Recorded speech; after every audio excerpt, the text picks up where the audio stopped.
रामानुजं सीतां भरतं भरतानुजं सुग्रीवं वायुसूनुं च प्रणमामि पुनः पुनः। नमोऽस्तु रामाय सलक्ष्मणाय देव्यै च तस्यै जनकात्मजायै। नमोऽस्तु रुद्रेन्द्रयमानिलेभ्यो नमोऽस्तु चन्द्रार्कमरुद्गणेभ्यः। नारायण नारायण नारायण नारायण।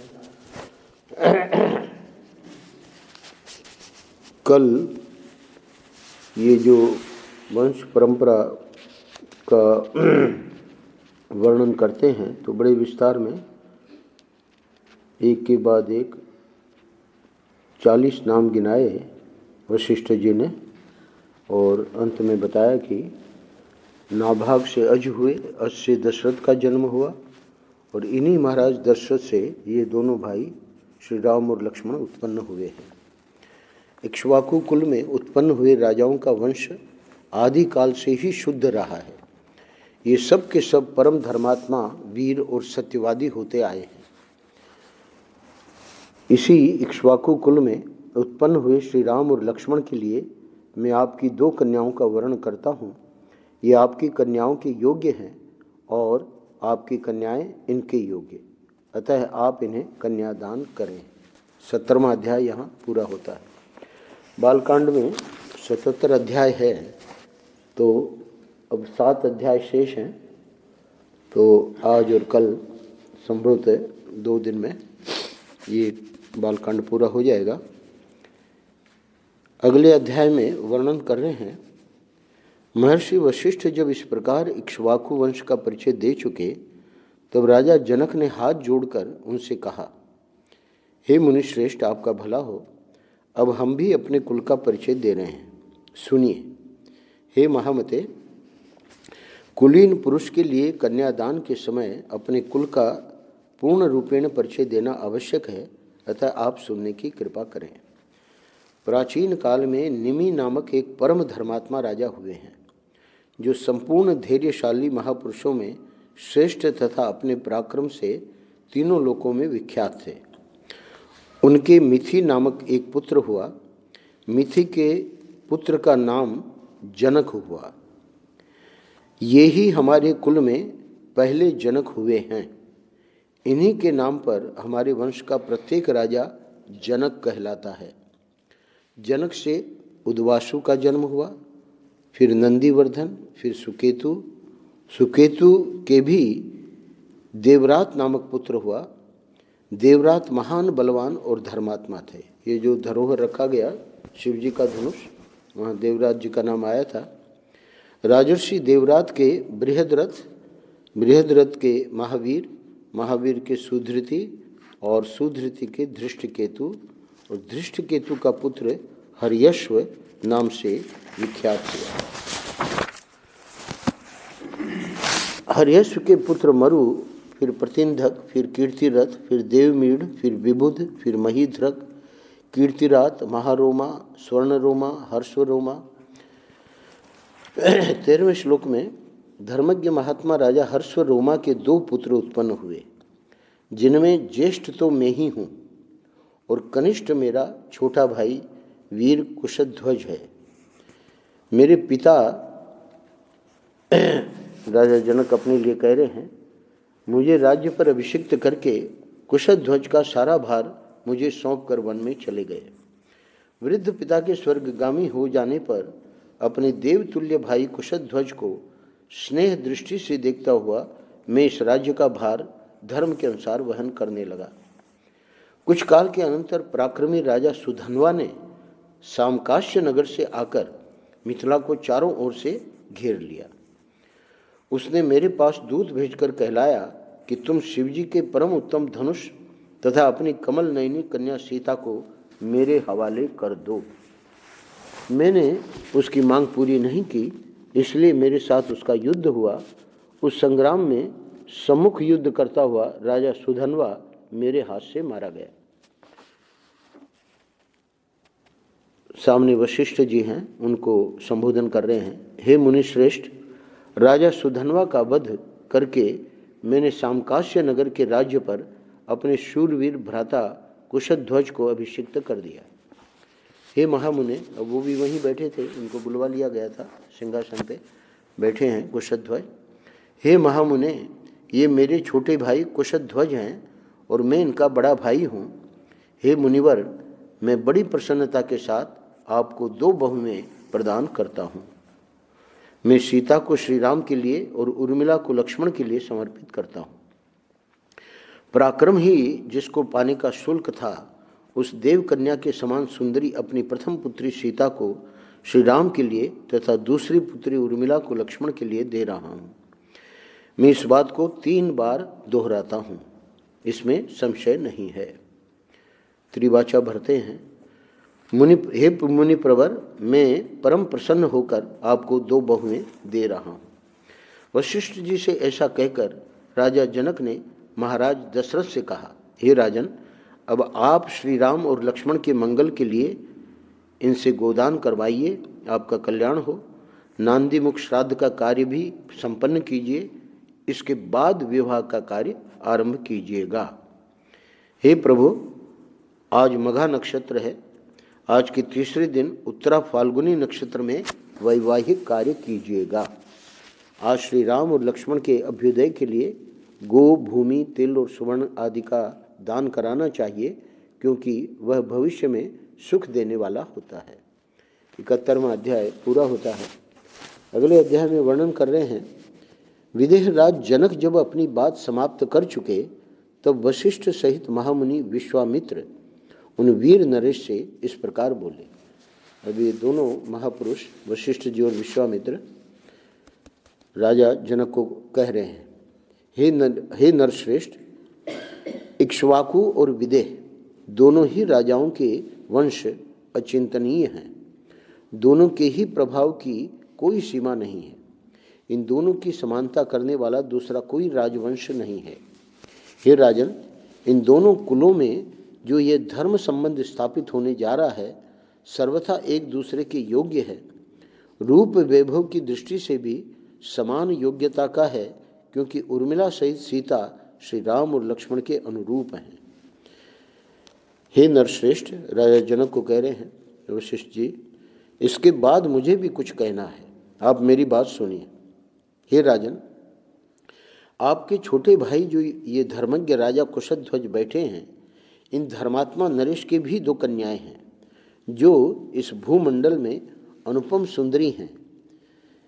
हे भूपाल, मैं आपकी उन दोनों कन्याओं का कुमार भरत और बुद्धिमान शत्रुघ्न, इन दोनों महामनस्वी राजकुमारों के लिए इनकी धर्म पत्नी बनाने के उद्देश्य से वर्ण करता हूँ। राजा दशरथ के सभी पुत्र रूप और यौवन से सुशोभित, लोकपालों के समान तेजस्वी तथा देवताओं के तुल्य पराक्रमी हैं।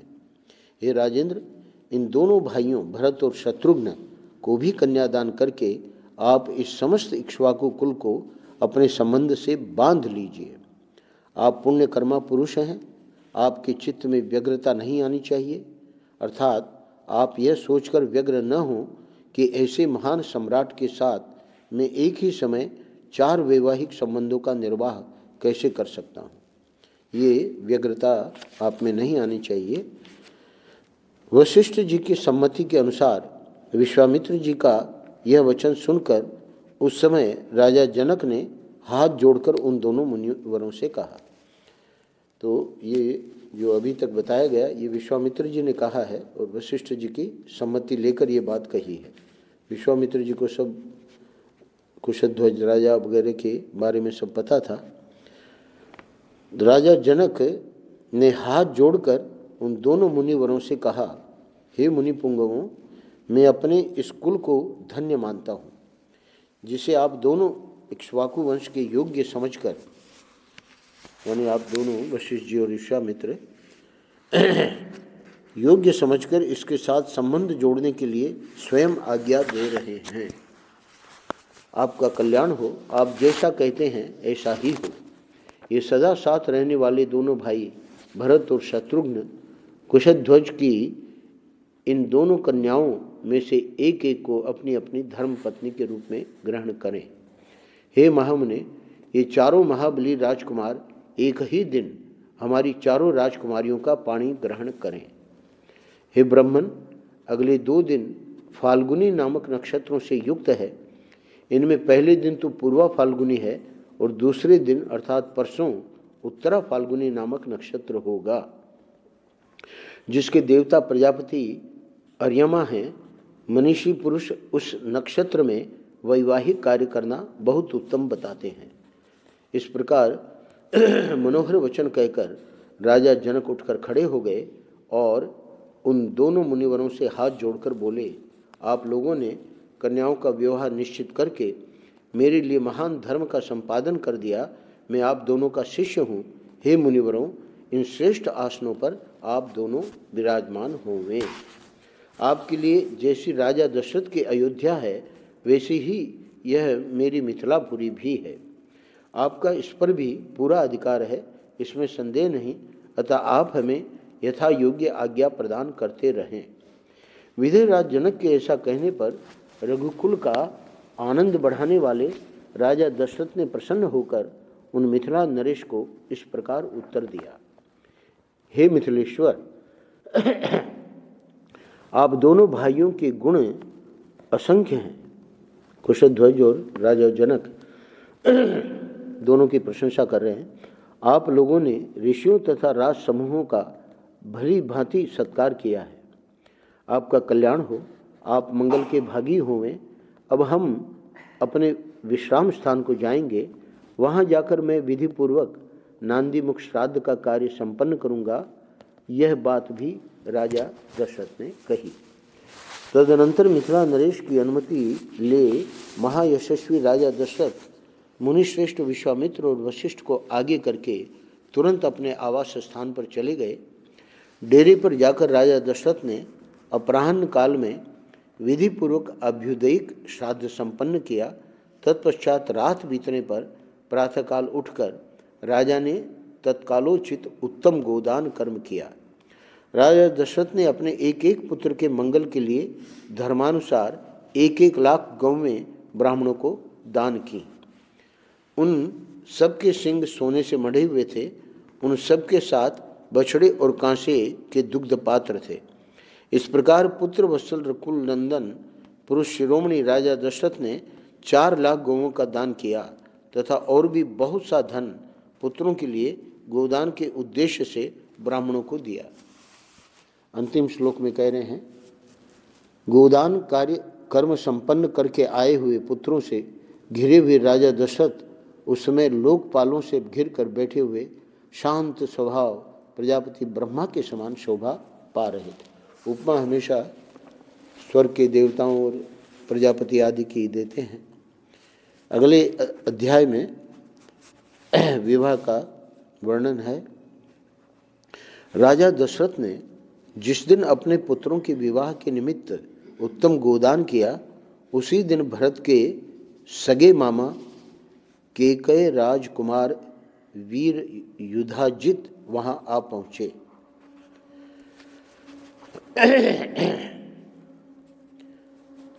ये युधाजित जो हैं, ये भरत जी के मामा हैं। ये केकय के राजकुमार हैं, यानी केकय के पुत्र हैं। केकय यानी वहाँ केकय जो राज है उसके इन्हीं की पुत्री केकई भी है। तो केकई और ये युधाजित भाई बहन हैं। उन्होंने महाराज का दर्शन करके कुशल मंगल पूछा और इस प्रकार कहा। ये पहले वहाँ गए थे अयोध्या, वहाँ से पता लगा कि ये लोग वहाँ मिथिला गए हुए हैं, तो ये मिथिला आए हैं।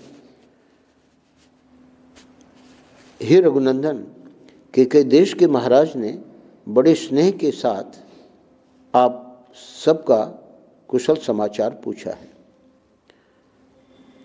तो अब ये युधाजित ने दर्शन किया है राजा दशरथ का, और जो भी राजा दशरथ के साथ सब लोग हैं कुशल मंगल करके, और कह रहे हैं कि आप भी हमारे यहाँ के जिन जिन लोगों की कुशल वार्ता जानना चाहते होंगे, वे सब इस समय स्वस्थ और आनंद में हैं।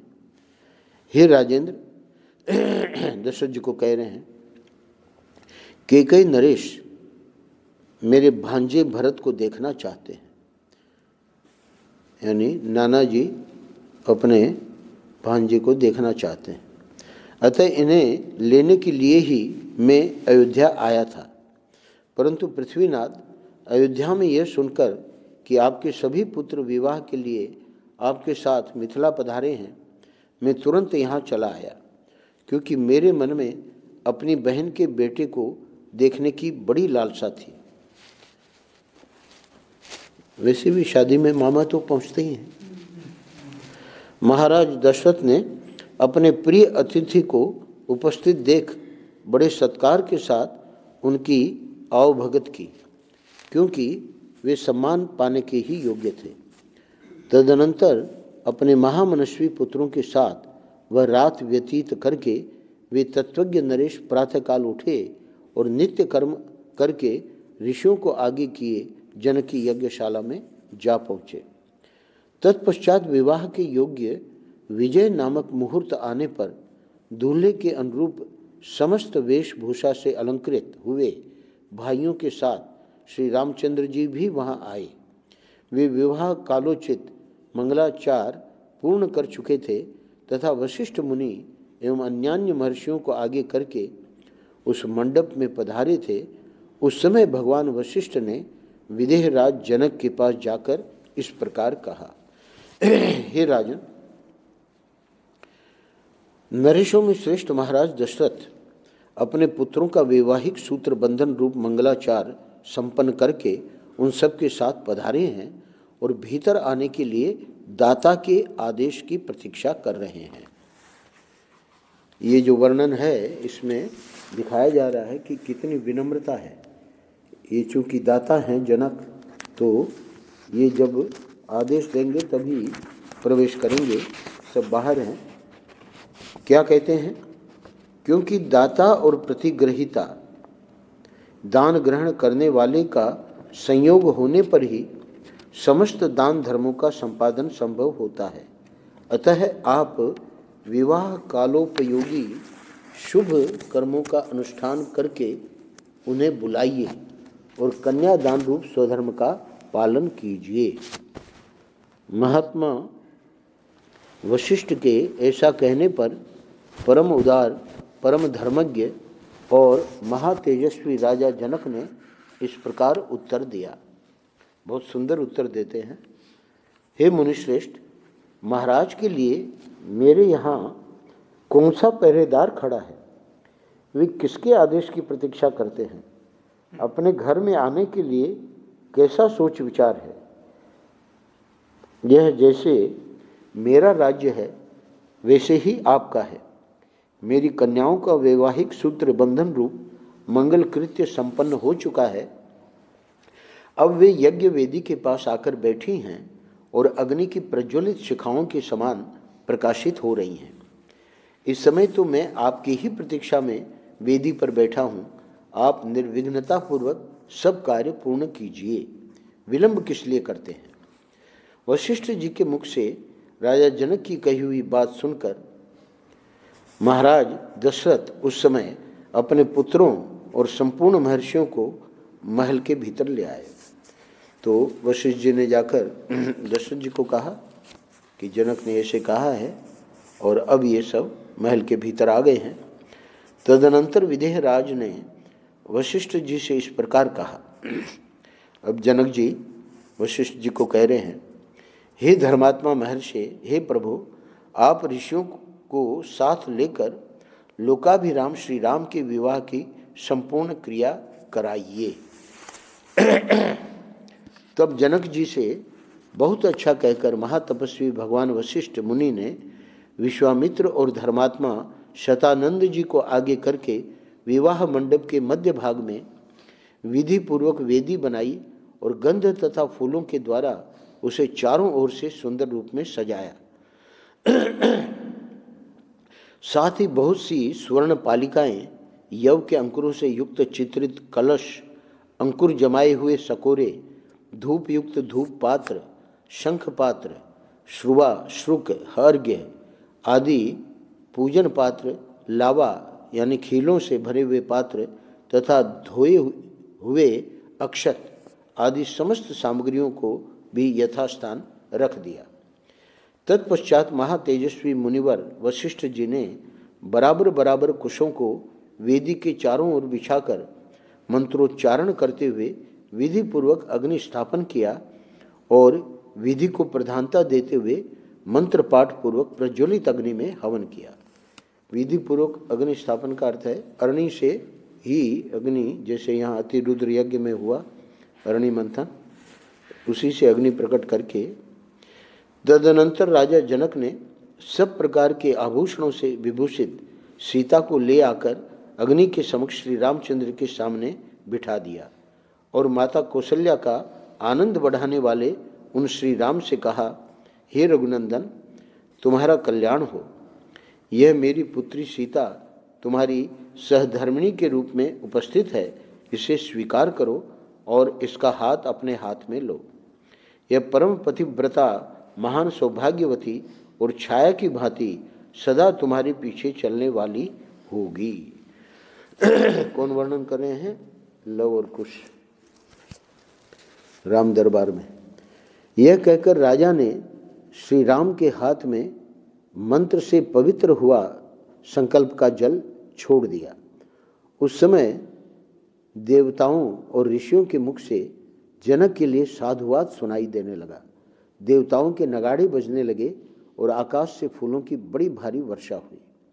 इस प्रकार मंत्र और संकल्प के जल के साथ अपनी पुत्री सीता का दान करके हर्षमग्न हुए राजा जनक ने लक्ष्मण से कहा, हे लक्ष्मण, तुम्हारा कल्याण हो। आओ, मैं उर्मिला को तुम्हारी सेवा में दे रहा हूँ, इसे स्वीकार करो, इसका हाथ अपने हाथ में लो, इसमें विलंब नहीं होना चाहिए। यानी मुहूर्त में ही सब बात होनी चाहिए।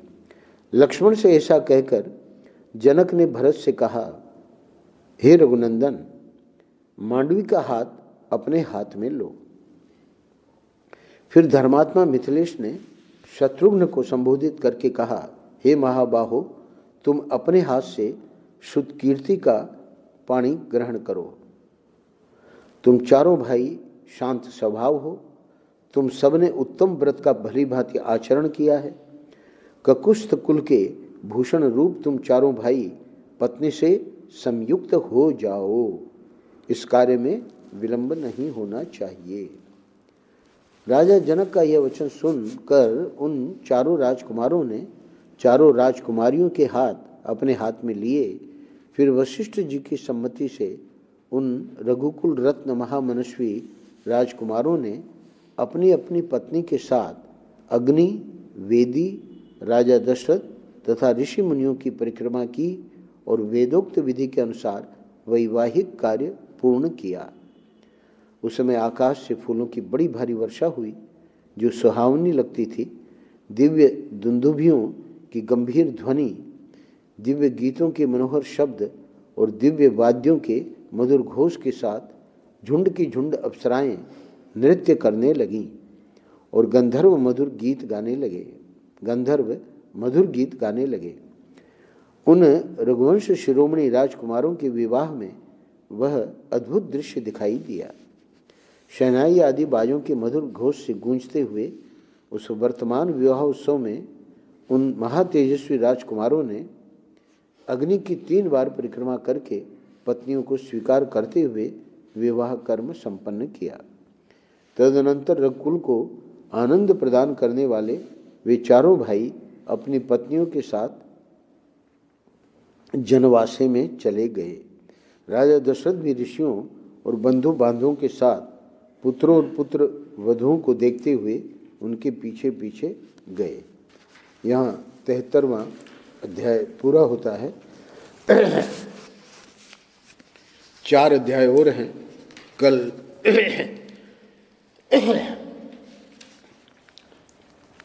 हम लोग करेंगे। नारायण नारायण नारायण नारायण।